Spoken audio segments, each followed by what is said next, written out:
Hello বন্ধুরা, আজ তোমাদের আমি ক্লাস 6-এর 18.3-এর ভাগ প্রক্রিয়ার সাহায্যে বর্গমূল শেখাবো। তোমরা 18.4-এর অঙ্কটা মন দিয়ে দেখো। 784কে বর্গমূল করতে হবে ভাগ প্রক্রিয়ার সাহায্যে। কীভাবে করবে? প্রথমে পিছন দিক থেকে দুটো করে সংখ্যার মাথার ওপরে দাগ মারবে। তাতে যদি 7 যে একটা আছে, 7-এর মাথার উপরে দাগ না মারলেও হবে, কারণ ওটা হচ্ছে একটা। দুটো করে সংখ্যার মাথার উপরে দাগ মারতে হবে। এবারে কি করতে হবে? 7টাকে মেলাতে হবে। কিভাবে? 7-এর কাছাকাছি সংখ্যা করতে হবে। যেমন 2কে 2 দিয়ে গুণ করতে হবে, 2 দুগুণে 4। 3কে 3 দিয়ে গুণ করতে হবে, 3 তিরিক্ষে 9। তাহলে এখানে আমি দেখছি কি 7, আর এখানে হচ্ছে 3 তিরিক্ষে 9। তাহলে হবে না। তাহলে কোনটা হবে? 2 দুগুণে 4। তাহলে এখানে 2 দুগুণেটা লেখার দরকার নেই, ওটা মনে মনে লিখবে, মনে মনে বলবে 2 দুগুণে 4, 4টা এখানে লিখবে। এবার 4-এর পর থেকে 7 পর্যন্ত গুনবে, 5, 6, 7, 3। এবারে ভাগের ভাগ যেভাবে করতে হয়, যেমন একটা করে সংখ্যা নামাতে হয় 8, এখানে ভাগ প্রক্রিয়ার সাহায্যে বর্গমূল করছো, এটা ভাগ নয়। সেই জন্যই পিছন দিক থেকে দুটো করে সংখ্যার মাথার উপরে দাগ দেওয়া হয়েছে। তাহলে আমরা কি করব? দুটো সংখ্যাকেই নামাতে হবে। তাহলে কত হলো? 384। এবার কি করব? এখানে যেটা ভাগ ফলে 2 হয়েছিল, সেই 2কে 2 দিয়ে গুণ করে এখানে লিখব। 2 দুগুণে 4। এখানে শুধু 2 নয়, এখানে যদি 3 বা 4 বা 5 যাই থাকুক, তাকে 2 দিয়ে গুণ করেই এখানে লিখতে হবে। হয়ে গেল।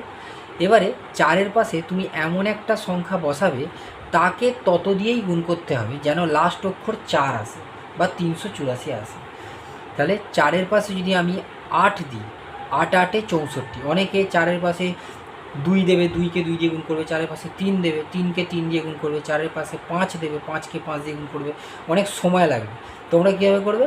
এখানে শেষে যেহেতু 4 আছে, সেই জন্য এমন সংখ্যাটা নেবে যেন তাকে তত দিয়ে গুণ করলে 4 আসে। যেমন 8 8-এ 64, 4। একেবারে ডাইরেক্ট অঙ্কটা হয়ে যাবে। তাহলে 8 8-এ 64, 4, হাতে 6, 4 8-এ 32 আর 6 যোগ করলে 38। দেখো মিলে গেল। তাহলে 8 দিয়ে মিলে গেল 384। সেই 8টা কোথায় তুলে দেবে? ওপরে। ব্যাস। তাহলে এখানে বর্গমূল কত হলো? 28। তাহলে নির্ণেয় বর্গমূল সমান 28।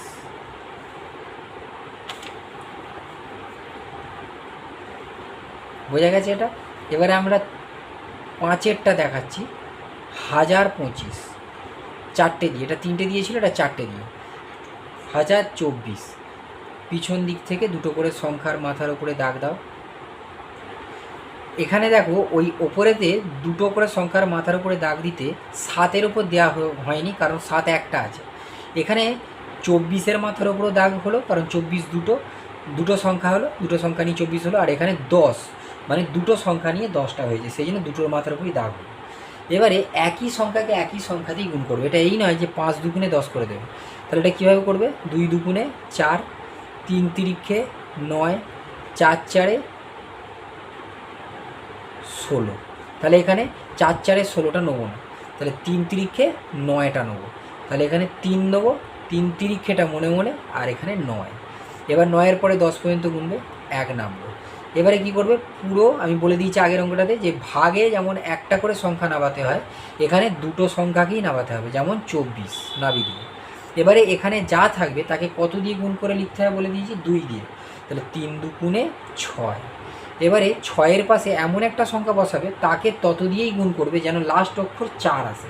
যেমন 2 দুগুণে 4 হয়, তাহলে তুমি 6-এর পাশে 2 বসাও।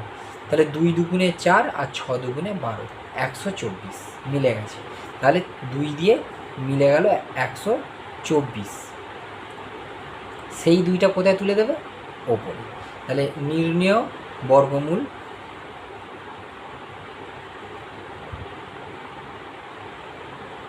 সমান 32। বোঝা গেছে? তাহলে এবারে তোমাদের